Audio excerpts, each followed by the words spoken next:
Hi, folks. Welcome to the session on Wharton versus Booth. We're so excited to have you here and really excited to get started to debate all the different merits of these two very quantitative-based schools, which seem really similar, but are actually pretty different in some ways. So we're so excited to have you guys here and are ready for all your toughest questions. Maybe first, let's just introduce ourselves. Colin, do you want to go first? Sure. Hey everybody, my name is Colin Pfeiffer. I'm a relatively recent, it feels like it was yesterday, even though it was about 2 years ago, graduate of Chicago Booth. I'm originally from Texas, went to Princeton for my undergrad, where I majored in anthropology. So for those of you out there who are coming from a non-quantitative undergrad, I can definitely speak to that experience. I spent about 6 years in China. So for all of those of you who have spent a long time abroad, I can also speak to that as well. And then was in New York for a bit, and then was doing both a mix of nonprofit and for-profit stuff. I was a consultant. I also worked at Admissionado at their China office before going to business school. After business school, I joined Tesla as part of a rotational program. It's called the Leadership Development Program, which sadly no longer exists, but had a great time while I was there. And then in the past few months, I actually moved to Apple.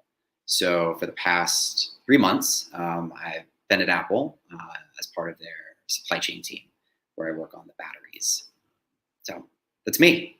I'm currently in New York and super excited to be joining you from the East Coast. Awesome. Thank you, Colin. I'm Julia Hazen. I graduated from Wharton and the Lauder Institute in 2015, which also feels like a minute ago, even though it was now 5 whole years ago. I'm originally from Boston, Massachusetts, so down the road from Harvard, actually. I went to undergrad at Brown, where I studied development studies and economics, so was also very much non-quantitative in undergrad. I think I took 2 quanti economics classes and no math, so proof that it can happen.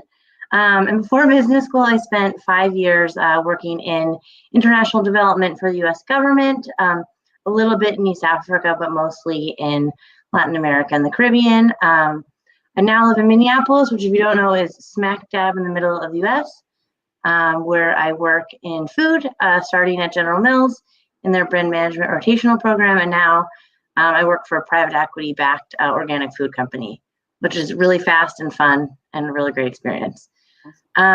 Cool. Should we dive right into the content? Let's do it. Hit us up in the chat if you can't see the slide deck we're about to present. Can folks see? Coolio. So just to sort of ground folks as we get started, Colin and I both work with Admissionado, Colin for a lot longer than me, I think, which is a premier admissions counseling and consulting company. So we both work with all types of MBA applicants to all different types of schools. So if you're interested in learning more about Admissionado, feel free to reach out to us after the presentation. And I think we have our contact info at the end.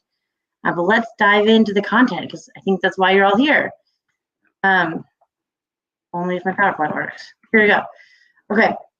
So this is sort of Booth versus Wharton, 2 quant powerhouses. In addition to being quant powerhouses, another really interesting thing is that Booth and Wharton sort of are really closely ranked.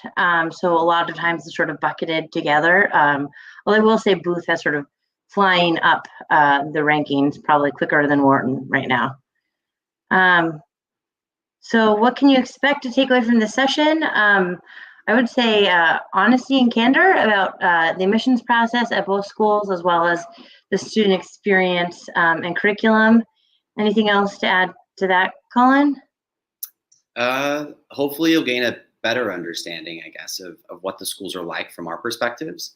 Obviously, whenever you go into the application process, it's going to be sort of like what the people tell you, right? Like no one actually knows what it's like to go to the school until you go to the school. So hoping that you guys will see things from our perspective and take that and put that together with all the other things that you know about the school and are able to make the best application decision for yourself. Absolutely. Thank you. Okay, so diving right in. Take it away, Colin. Sure. Okay, so many of you know about Booth. I'm not going to, go into great detail sort of about the statistics behind it. I think that there's been significant changes in a lot of things that are done at Booth over the past, I want to say 5 to 10 years. And it started with, from my understanding at least, the Booth gift, which sort of named it Booth. So before this, say like maybe 10, 15 years ago, maybe a little bit longer, it was the Graduate School of Business in Chicago. And it was very sort of closely aligned with the Department of Economics. And I think since that gift, which was somewhere in the dollars, they've been able to recruit significantly, sort of, I would say, more diverse perspectives to teach. They have rebuilt their sort of central place, the Winter Garden. And they've also significantly expanded outreach and sort of global footprint. And as a result of that, Booth has gone from being sort of like in that top 7 to being in like the top 3 in the past 3 to 5 years. The quality, I think, of the students who have been admitted has also increased dramatically. And that's something that's been repeated by alums and by professors as the years have gone on. As you can see, it's sort of middle of the road in terms of size. So if you're looking for sort of a huge networking experience, Booth may not necessarily be the best place for that.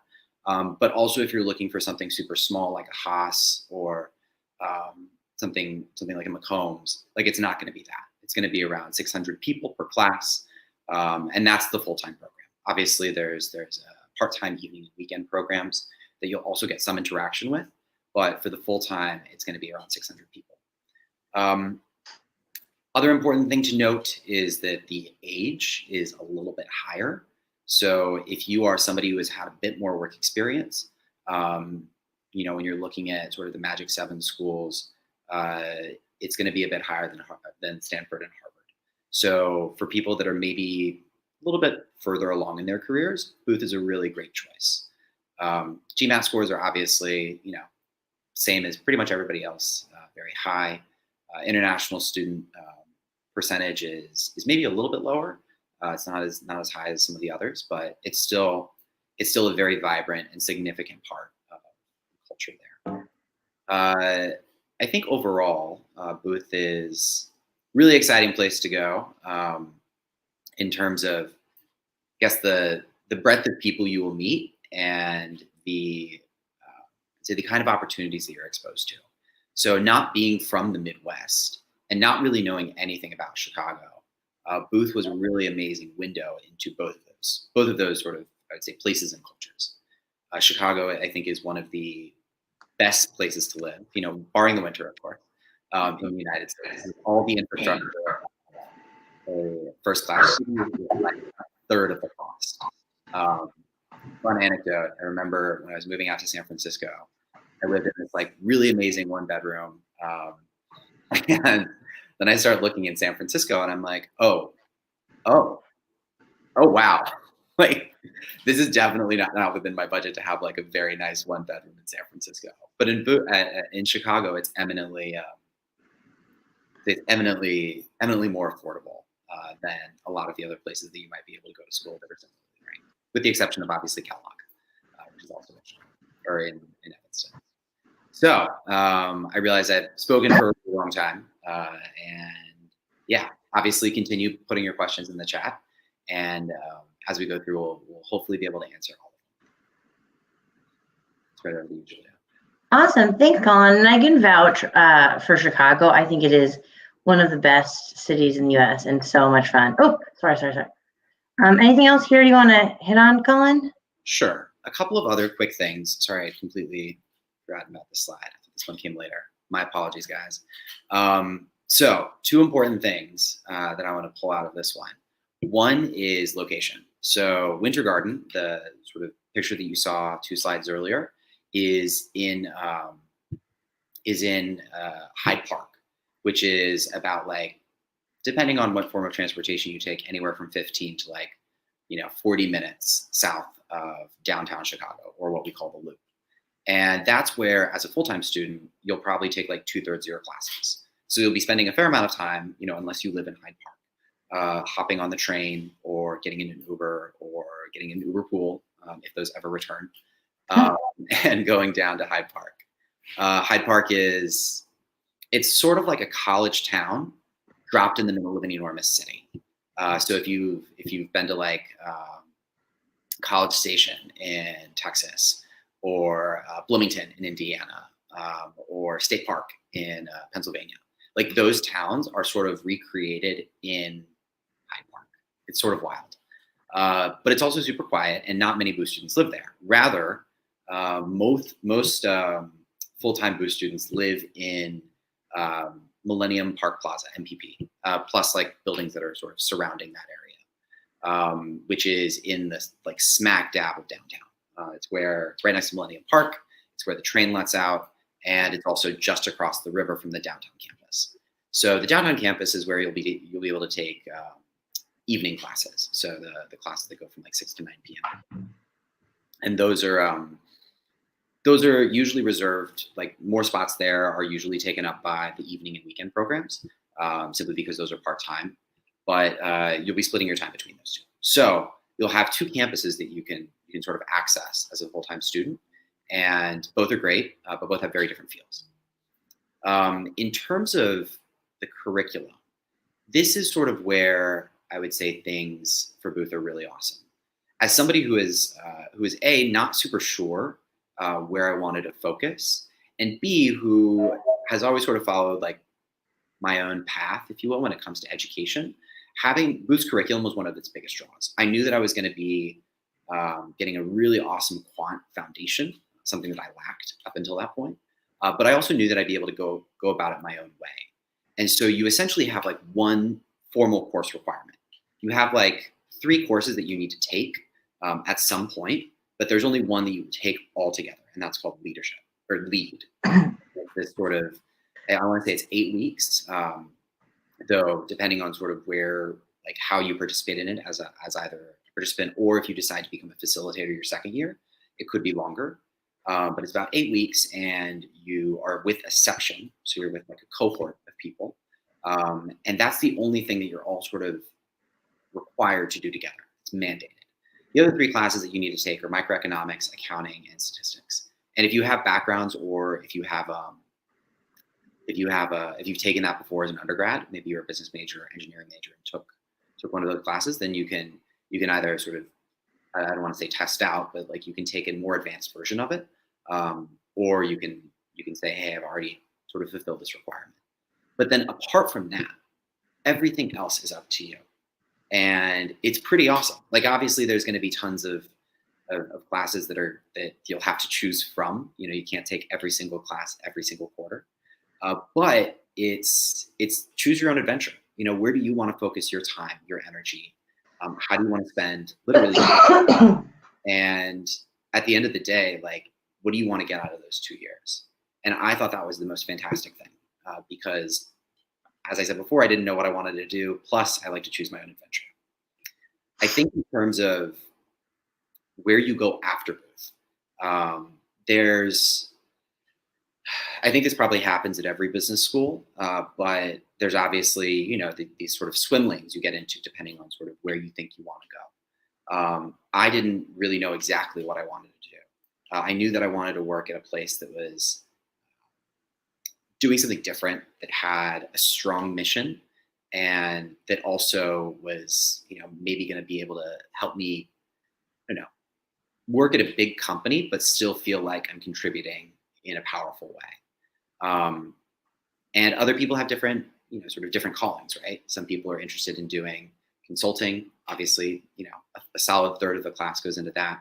A third, which I think is down in recent years, are interested in financial services. So doing private equity, investment banking, venture capital, or going into finance roles at companies is a huge sort of draw from the Booth population. And then 21% lists tech. Tech is obviously a huge bucket, but that can be anywhere from being like a program manager at Amazon to a marketing manager at Google, to doing product at a startup, to doing ops at a Series E or something like that. So there's I would say there's lots of options. The most powerful draws for many of my classmates were consulting and financial services. And for some people, it's a plan to do it for 2 years and then hop off and do something else. For others, they want to be consultants for life. For others, they weren't entirely sure what they wanted to do. Consulting seemed like a great way to get more experience across a wide variety of industries. So those are the things that I'm going to pull out. You've obviously seen the slide, know about the the dual degrees. So if you're interested in a dual degree, there are many options within the University of Chicago that you can take advantage of. And obviously all of those programs are pretty highly ranked, especially the MD and JD dual degree. But yeah, that's Booth. God, I can't believe I talked for so long about it.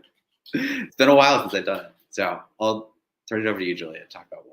No, it's great. We love to hear your passion for Booth and to do the hard work so I can sort of frame everything as a counterpoint, which makes my job a lot easier. So thank you. So I'd love to present Wharton to you guys. I won't drain these slides, but I think one of the ways is sort of share the experience of Wharton as well. So Wharton right now is ranked first in the US. Obviously, Wharton does sort of have a little bit of like a prestige factor. It's often bucketed with Harvard and Stanford and that magical top 3. Another really interesting fact about Wharton is it is the oldest business school in the country, straight up the oldest. So I think it's really different than Booth because it has been running for more than 100 years. But I think Wharton has experienced quite a lot of change in the last 15 years. Historically, Wharton was actually known as the Wharton School of Finance, and certainly through the 2008 economic crisis, it was really known for its finance chops. And if you look at sort of references to Wharton in popular media, they are almost always in reference to finance people. I think following the 2008 financial crisis, Wharton really started to think about itself more holistically as a business school and not just as a finance powerhouse, but started to think about how it can really leverage its quantitative and data chops into more interesting and diverse ways. So right now, Wharton, I think, is really centering itself around data and using sort of data in all different business functions. So you might be using data in a marketing class, in an operations class, in all different applications, which I think is a pretty strong counterpoint to some other schools that are more focused on sort of case studies and sort of speaking through the more qualitative nature of things. And they've also leveraged that focus on data into a tremendous amount of research, particularly in marketing, and a newer concentration in just sort of data-driven analytics. One major difference between Booth and Wharton is that Wharton is big. It's a little bit more than 850 students, which I think makes it the second biggest business school in the country after Harvard. And also Wharton has a relatively large undergraduate business school, which is co-located and has about 2,000 students. So it really is a major hub of the University of Pennsylvania campus and feels quite bustling.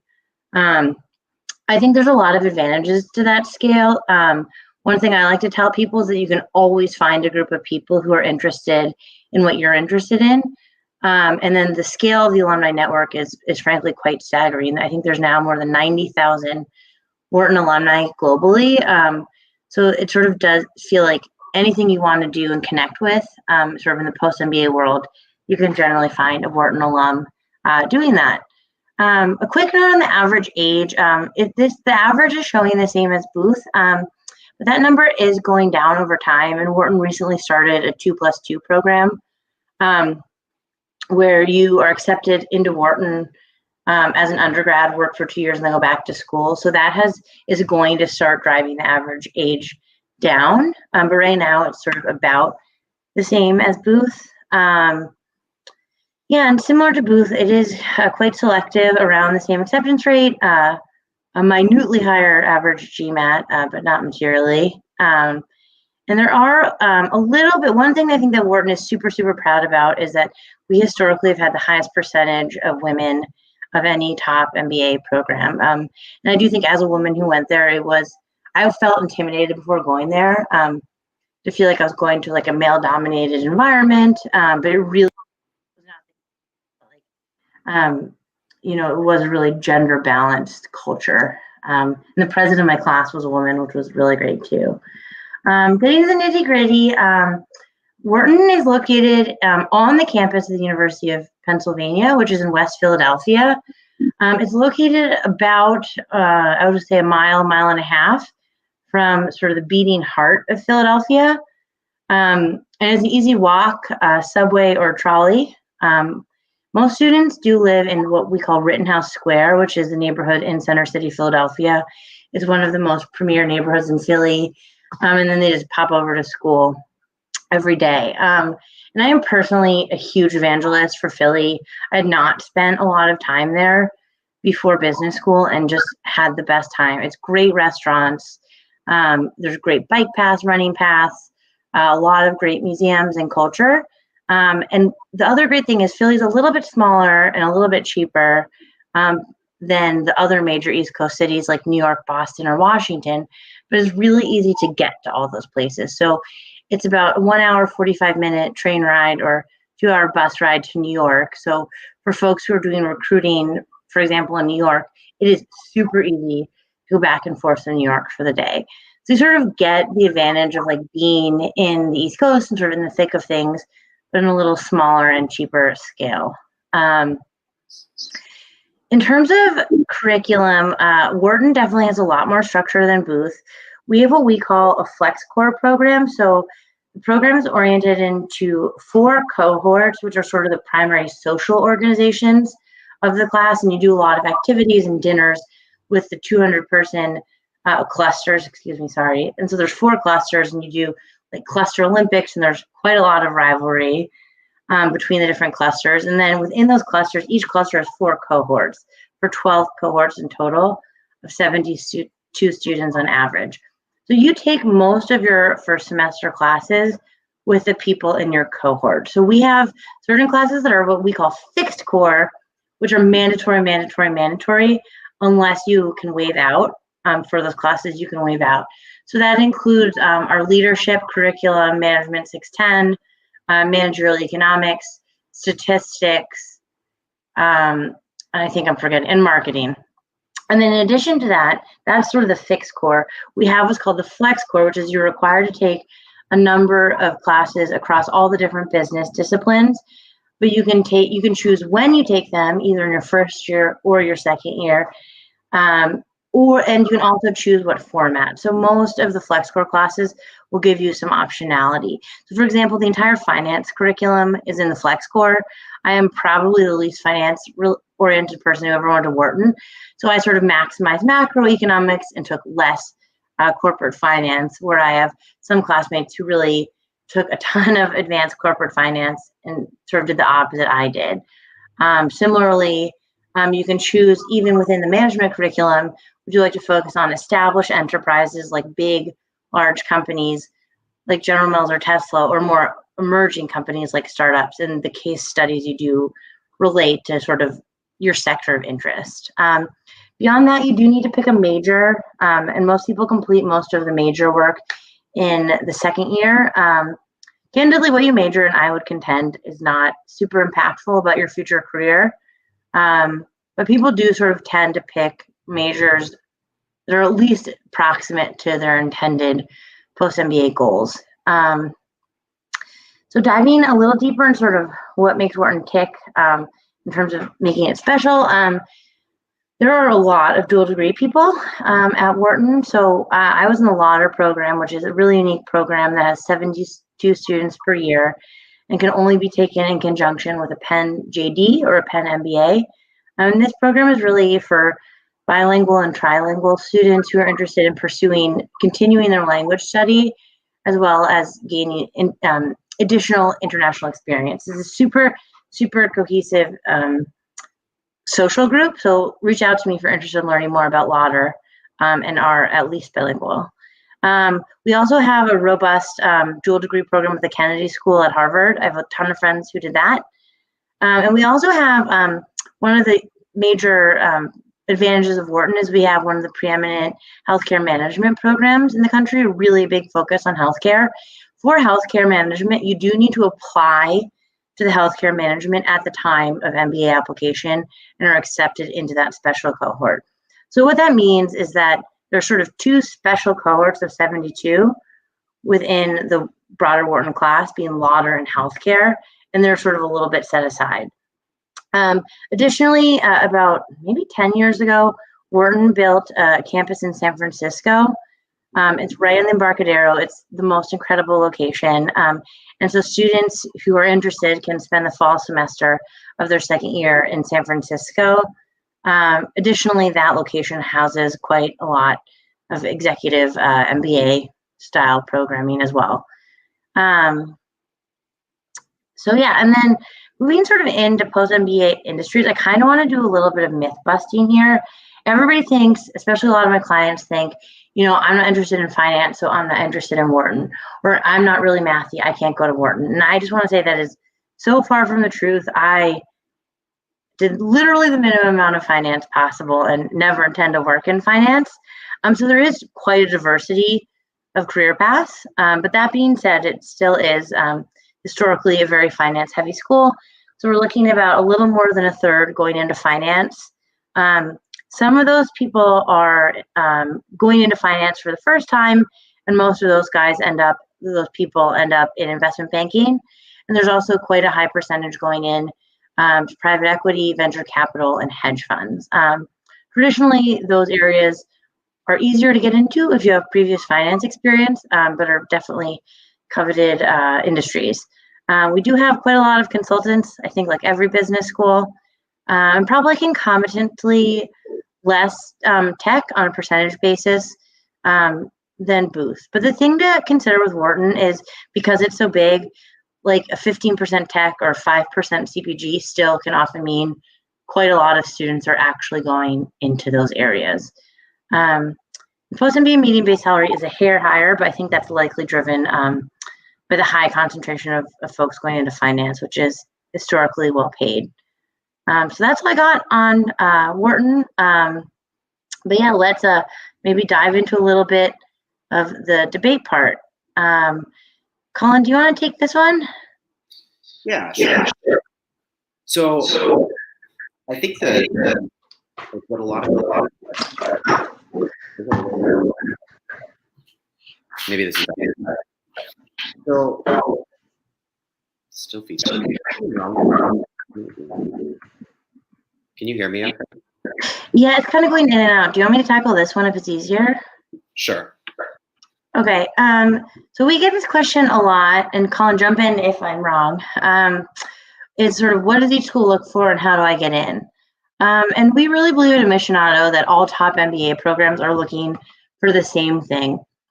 So we have a lot of clients who say, oh, I can't go to that school because I don't have a background in finance, or I can't go to that school because I didn't do a quantitative area of study in my undergrad. We do not believe that is true.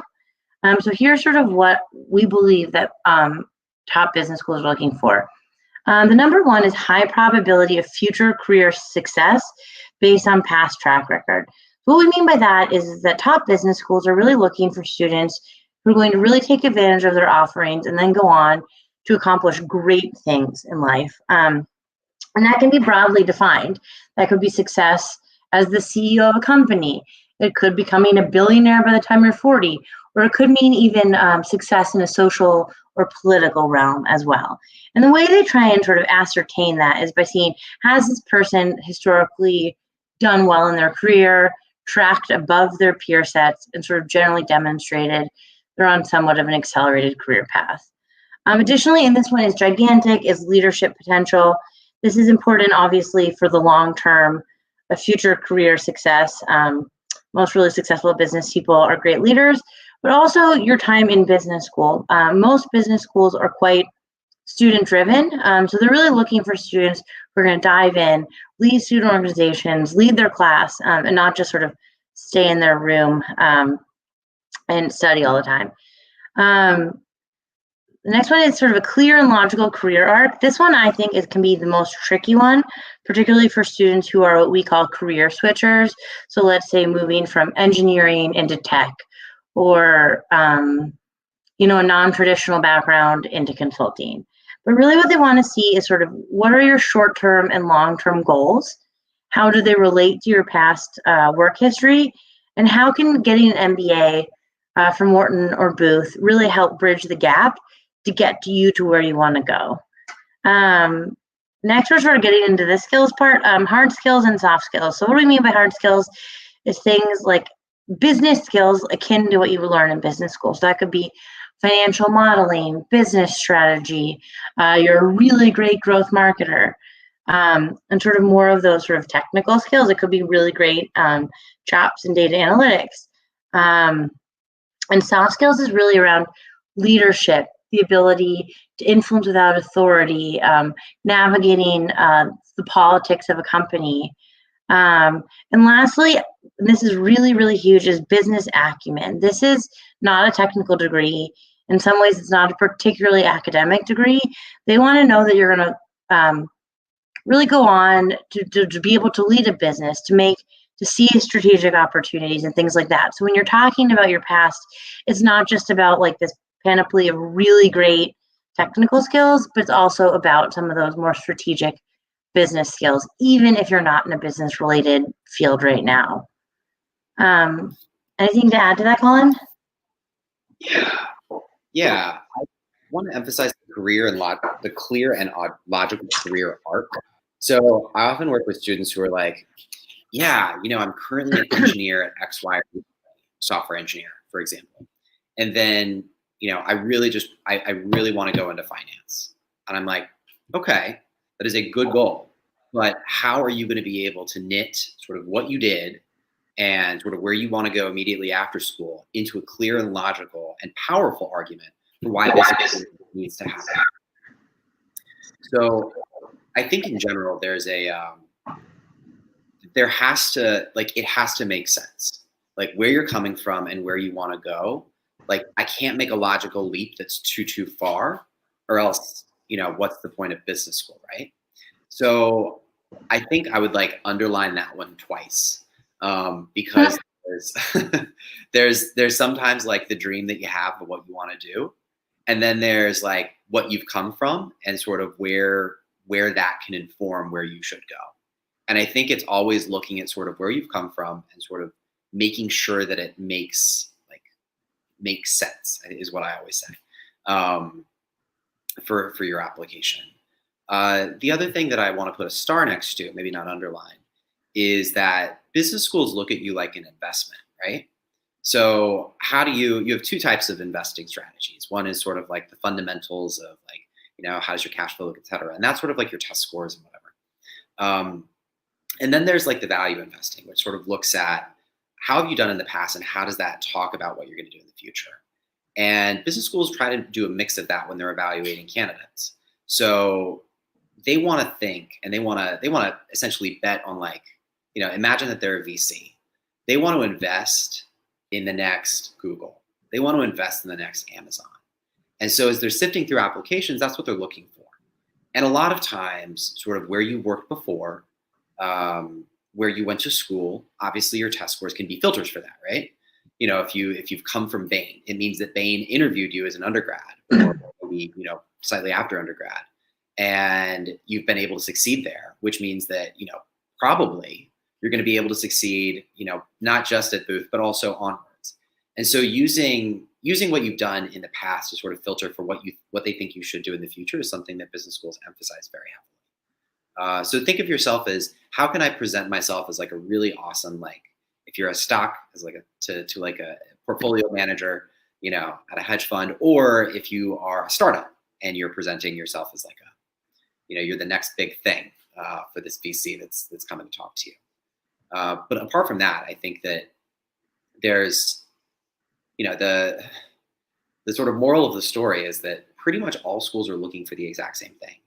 And largely it's because they're competing for the same resources. So if you're competing for the same resources, then you usually use roughly the same filter, right?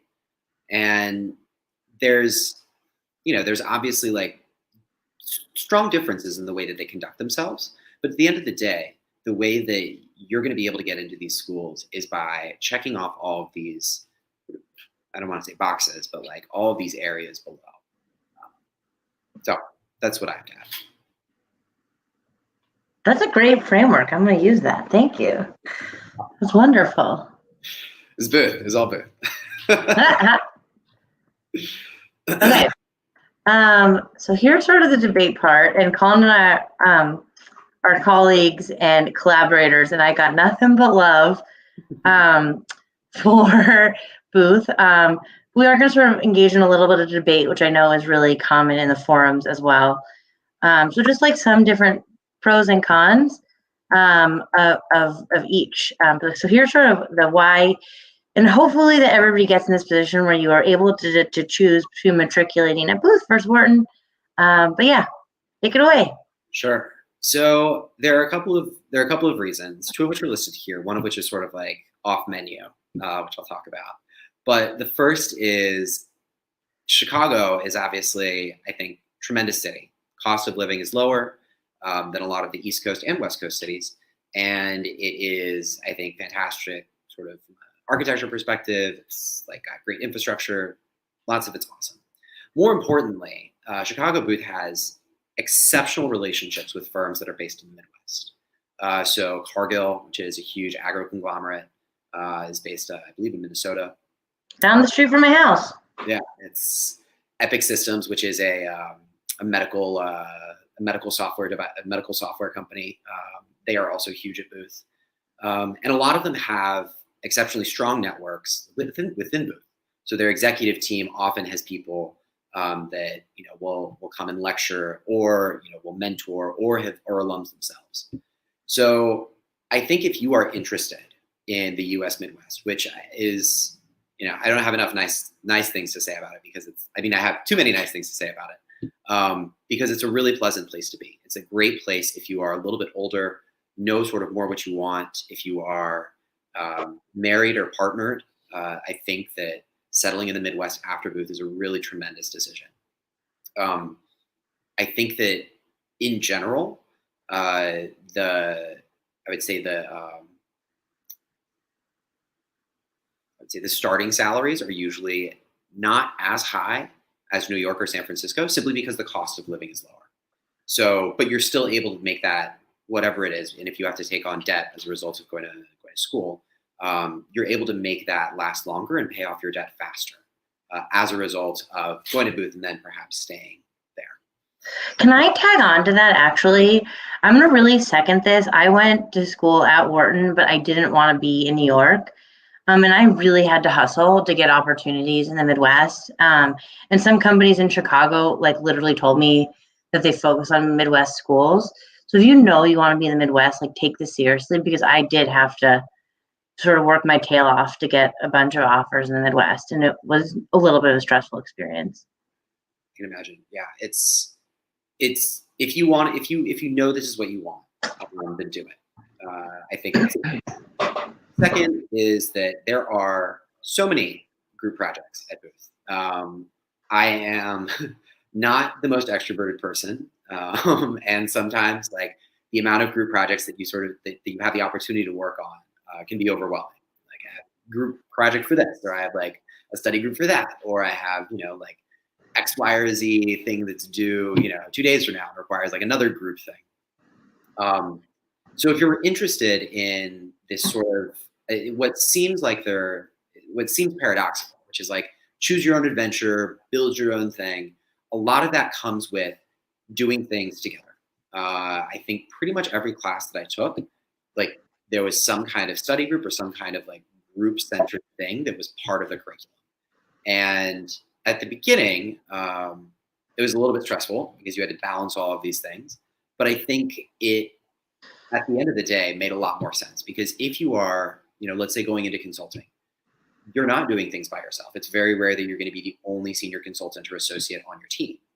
More importantly, if you're going into something that forces you to not forces you, but requires you, asks you to work cross-functionally, this is a great opportunity to start honing those soft skills.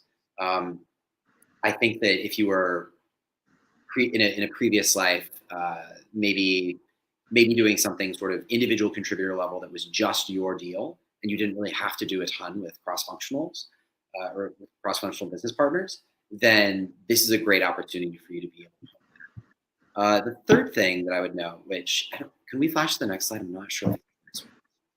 Okay, we can go back. Is that Booth has a lot of money, and That's true. it has a lot of money, and it's not afraid to send that money your way if it thinks that you're an awesome prospect. So Booth will often, especially if sort of the talent bar is there, would be very willing to give you a great scholarship. And as you saw from those costs, MBAs are not cheap, and especially if you're coming from an international background, getting student loans at low rates can be a huge challenge. So Booth I think is more than willing to shell out for what it sees as quality. And if you have a choice between, Wharton degree with 0 scholarship and a Booth degree with half paid, like you'd be very well served by going to Booth and taking that half scholarship. Not just because student debt, can be painful to pay off, but also because you'll be having a great experience there as well. So those are my pitches for Booth. Turn it over to you. Make me one. I'm just kidding. Cool. Awesome. So here's Wharton, and there's sort of 3 here, and I have another one too.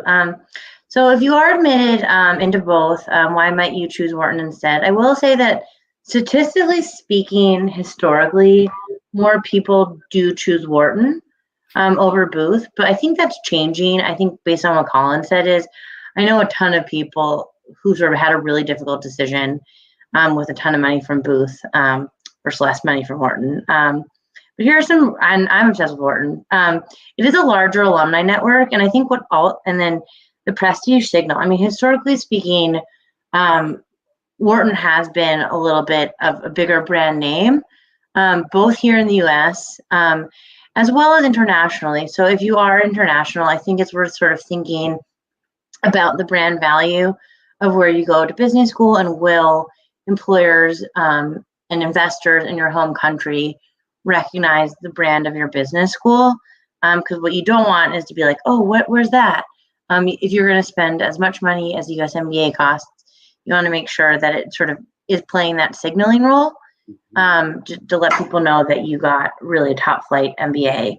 And then on the alumni network, it really is invaluable to have folks you can call if you're looking for a job, if you're looking for investors. Honestly, right now, when I'm like, if you're not looking for a job, even just finding mentors and people you can just get life and career advice from can be super, super helpful. And then sort of the third reason we have listed is sort of specialized programs and joint degrees. Wharton has sort of certain very strong focal points of excellence. One is healthcare management, we talked about. One is Lauder, which is really around international and global studies, and really is a unique program. They also have historic strengths, obviously, in finance as well as real estate. So if you're really dead set on one of those industries, going to Wharton can really make sense and accelerate your career path in that specialty area. The other thing that is on this deck that I do want to touch on is sort of Wharton in the last few years has really started to get really gung-ho about entrepreneurship, and the students have just been prolific in creating student created companies, startups. So we often study them like in business school, like the Warby Parker guys are 5 years ahead of me at Wharton. Harper Wilde, which is a women's wear brand. There's just like tons and tons of, a lot of them are like in healthcare, tech, or finance, so probably less consumer focused. But there's just a ton of entrepreneurial activity, and they're just opening a new innovation center physically on campus. Hopefully people will be able to be on campus soon. So really they'll serve as sort of like a focal point for a lot of the innovation and entrepreneurship activities. The other really good benefit of going to be an entrepreneur at a finance school is ready access to fundraising and capital. And I have a number of friends who started companies at Wharton who were able to raise a ton of money through the Wharton network. So that was super helpful to them. And now let's talk about less fun stuff, COVID considerations. I guess I'll dive right in on the Wharton side. So Wharton right now is still virtual, but working towards physically reopening. But right now it's all online. As a lot of folks know, the East Coast was probably harder hit than anywhere else in the US because of COVID. And so the plan right now is for when folks who are applying now apply, that the campus will be physically open next year, even if it's not right now.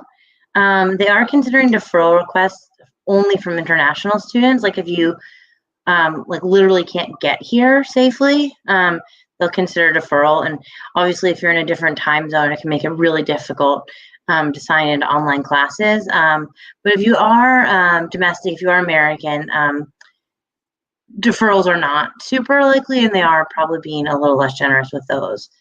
And the other thing to note that we are still learning as we go is historically Wharton has used a team-based interview. I was actually in the guinea pig year of this. So like you're in a room with 5 to 6 other applicants and then admissions staff. For a lot of reasons, that's not possible right now. So I think they're still working through what interviews will look like this year. But there might be a temporary reprieve from the famous team-based interview this year. Roughly the same. There's, I think, lots of questions about what it's going to look like 6 months from now.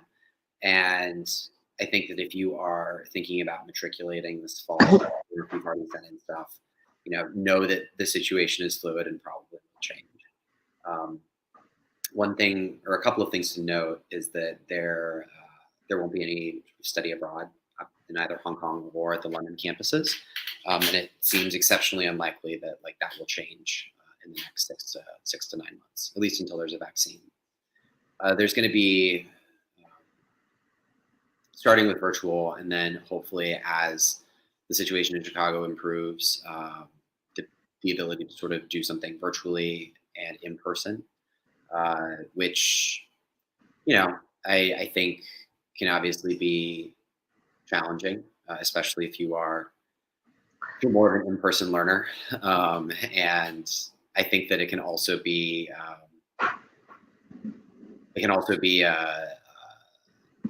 a question mark for you whether or not you think it's in quotes worth it.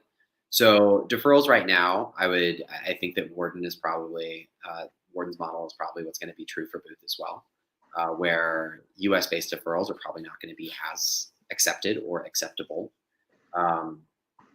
And that if you have a spot and you don't, and your deferral is not accepted, then you'll probably have to apply again. International students, obviously, the inability to come here would definitely warrant a deferral. But I think that might change as the situation changes too. So, yeah, uncertain times. I would say that if you're thinking about applying right now is a great time to apply. What will happen next year, we don't know yet. But I think that there's a strong possibility that once a vaccine is approved and we are able to utilize it and infection rates go down, that things will return to a semblance of normalcy. Well, on that happy note, let's do some questions. So I'll leave up this for maybe 30 seconds if you guys want to note info down for Admissionado, where Colin and I both are MBA admissions consultants. Admissionado.com or info@admissionado.com. Check us out. We love doing this and would love to help whoever is interested in working with a consultant. So are you guys seeing? Oh, here we go. Stop screen. So yeah. Coolio. Jay wrote, what about high experience applicants, such as 8 to 10 years? I'm guessing of experience. What kind of future goals should they have? Julia, did you want to take a stab at answering that? Yeah, so I think the question is sort of about what to do if you're a little bit older. I think it depends on the school. Some schools are not going to be into it, candidly. I think the key is really explaining why MBA now, right? So traditionally, folks go 3 to 5 years after, but there's a lot of reasons why you might be later. If you're in the US military, you're often a little bit older. But if you're in a specific career track, you might have had, some situations that made sense for you to stay in your career path pre-MBA longer. I think what's really incumbent on you is sort of talking about why now. and like why is that the right moment in your career to take a break? And if that's later than average, just being able to sort of explain why that is. But to be super honest, like it is a little bit harder if you are in sort of a standard MBA, pre-MBA track and just took longer. But I think there's the age range in business schools is immense. You just want to sort of explain why the time is right at that moment, like strike while the iron's hot, proverbially speaking. Yeah, I would completely agree with that. I had 7 years of work experience before I applied to MBAs. And I think it was, I was a little bit older than, not a lot older, maybe like 2 years older than the majority of my classmates. But there were also people who were like, in their late 30s who were there. So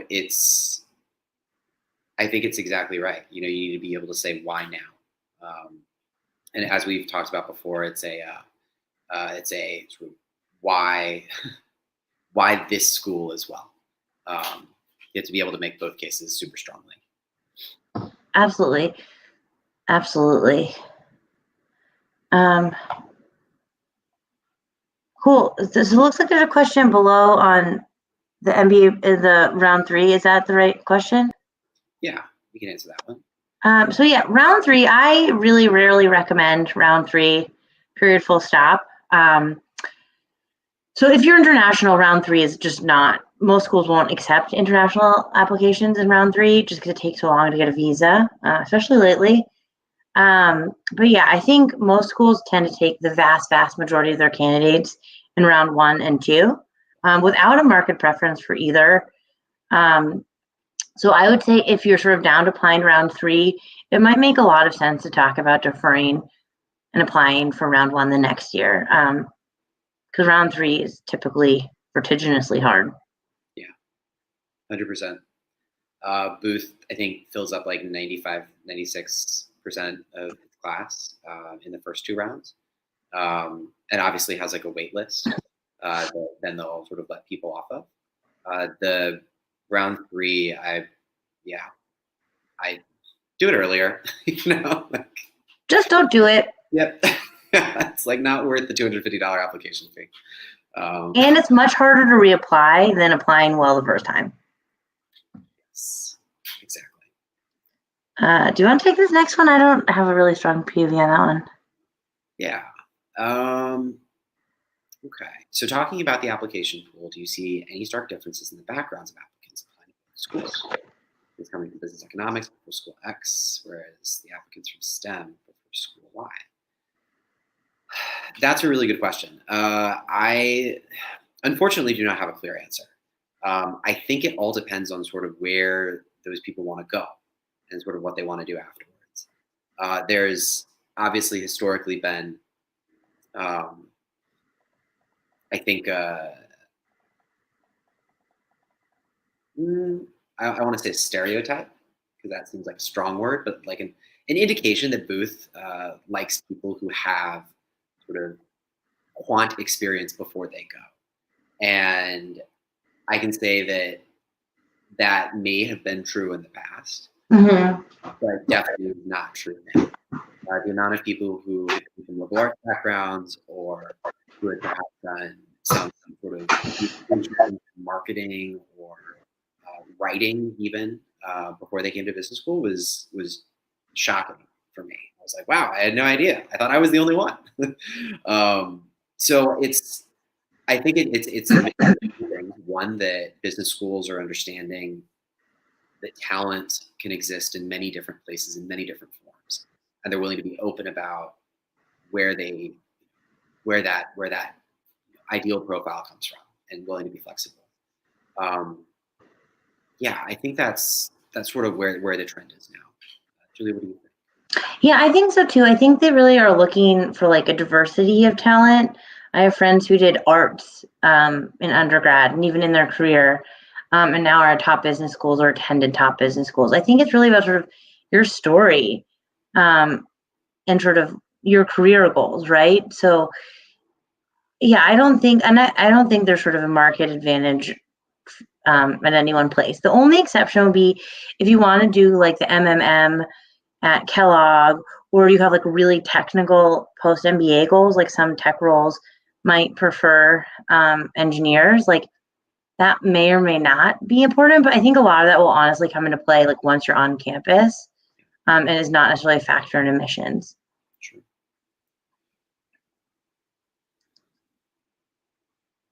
This is a Wharton one. Oh, I got you. Okay, so healthcare management, we call it HCM. It's like a really cool program. So basically, it is just a normal MBA, but with a focus in healthcare. So you don't get like a dual degree or anything. And so it is a unique cohort. So like in your cohort will be the HCM class. So you'll take like managerial economics and all that stuff with them. And then they also have special healthcare classes that they take with the healthcare faculty. They also have their own lounge, which is like very exclusive. I was never invited, just kidding. But it's like a really socially cohesive group too, which I think is really important when you think about sort of healthcare career pathways. They also have a huge, there's probably 12 or 15 of those guys are MD MBAs. But some of them worked in pharma or pharma consulting or public health. It's really a wide variety of backgrounds in there. And sort of the entry requirements are probably like on paper the same, but I think every single person has at least a strong interest in healthcare, if not a strong background in healthcare, and sort of commitment to that path. Yeah. Cool. How was the lounge? Was it exciting? Did you ever get to go? No, I never went, but Lauder has its own lounge, which is beautiful, and people feel the same way about it. Okay. What about deferred programs in both? Is it? Do you mean like the 2+2? Right now, I think Booth only has this program for U Chicago undergrads. So if you are an undergrad at U Chicago and you apply to Booth now, I think that exists where you can. It's sort of like a 2+2 or 2+ however many years you want to go before you go to business school. But it's only if you're a U Chicago undergrad. I'm not sure what Wharton is like. It's growing. I think it used to be only Penn. I'm just checking right now. It started 2017. Yeah, I think if you are a junior in college, it's worth looking at. My impression is that they're incredibly competitive. Because one of the beautiful things about applying to business school is like you're an adult, right? Like I was 25 when I applied, or 26. So I had work experience. I had something beyond my undergraduate GPA sort of stand on. Like I had a lot more experience and stories to share. So if you are sort of thinking about these sort of deferred 2+2 programs, you truly have to have an outstanding undergraduate performance. And that's not just sort of academically, but did you start a club? Are you leading a national student movement? Like, did you get a patent? Like, I think it's a lot harder to like stand out when you're an undergrad than as an adult, candidly. I would also just you're like 20 years old. Business school is like, do you know that you want to go into business school when you're 20? Like that's a big decision to make. Go and work somewhere for a bit and then make that decision. Like go and kill it at a firm. Like, it's always nice to have a plan, that is in your back pocket. And if you get into HBS is 2+2, like you could always go to HBS, which is a really nice feeling to have. I get that. But like, what if you decide, 2 years into investment banking sucks and you actually want to be a dentist? Well, all of a sudden, this like plan that you've spent so much time and energy and sort of emotional bandwidth thinking and sort of believing in is no longer the best option for you. So deferred programs, like if you know that this is where you want to go, then 100% go. Do it. Go kill it in undergrad. Like go cure cancer and then go to business school. Like absolutely. But if you're not entirely sure, I'd say, why don't you go and do something a little bit experiential first? Okay. Saw this thought about the surveys from Chicago Booth. 82% say Booth's curriculum and professors are its core strengths. Agree with that. Whereas 64% say brand Booth and student there we go, are its major strengths. 32% think specializations. Okay. So interesting facts. I agree with all of them. Yeah, I think that its curriculum's really sick. I think that the professors are fantastic. Some of them are absolute rock stars and like working with them / being taught by them / learning from them is amazing. The 5% that say that on-campus dining is too expensive, I would challenge you to find somewhere cheaper. You can, as a Booth student, you can access the undergrad cafeterias, which are like pretty nice and like pretty cheap.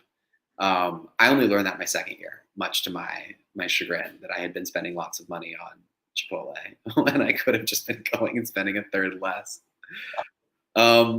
I think that one thing that I do want to point out is that, and Julie mentioned this earlier, is the Booth brand, right?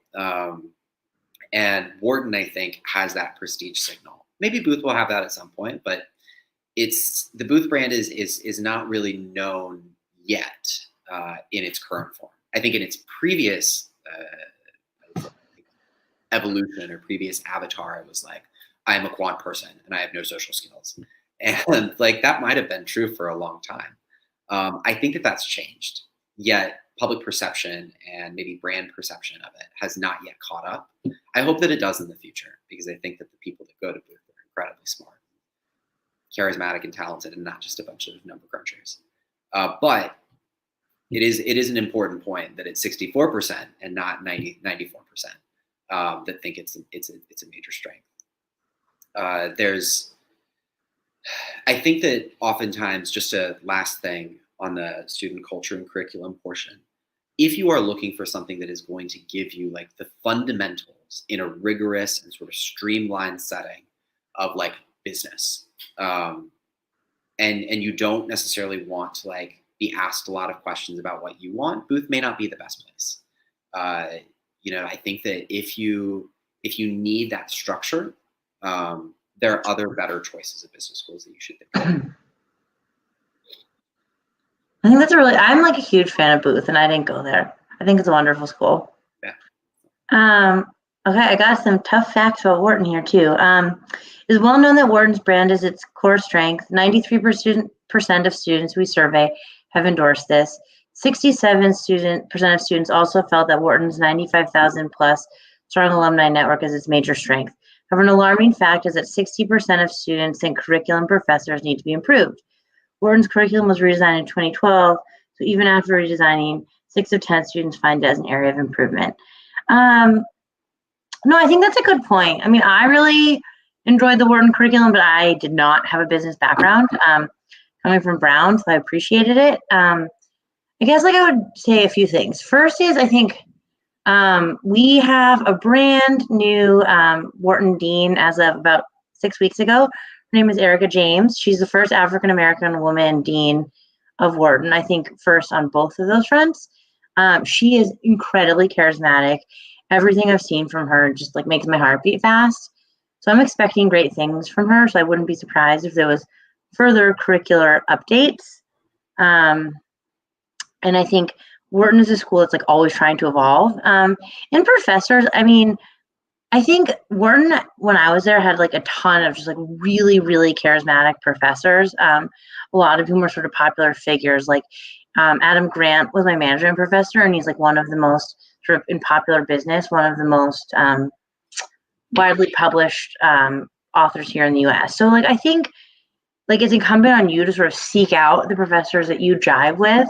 And if there's like a style of teaching you might not like find the professors you like. Like there was an operations professor, and I literally took every class he took, including a class in China. So I think it's like finding the people that jive with your teaching style. The last thing is, and like this is potentially controversial, but like business school is so much more than the academic experience. I think a lot of it is the networking and the social experience, like meeting people you're going to be with for the rest of your life. A lot of it is about like the clubs and extracurriculars. I was incredibly involved on campus and probably spent more time on my extracurriculars than I did on my coursework at times. So like I think like thinking about it as a more holistic experience as 2 years of your life and not just like what am I going to get 4 hours a day in the classroom could be really beneficial to like think about that whole student experience and not just sort of like the the fixed curriculum, which is something you'll experience and benefit from greatly, but it's not sort of the whole package, I guess. One more question. see.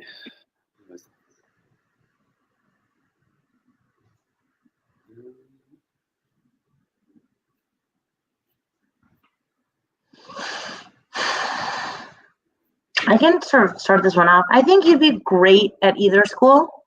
I mean, the question is, I'm a fashion designer with 5 years of work experience. I want to upskill myself in strategy, supply chain, general management. Which school would be a good choice for me?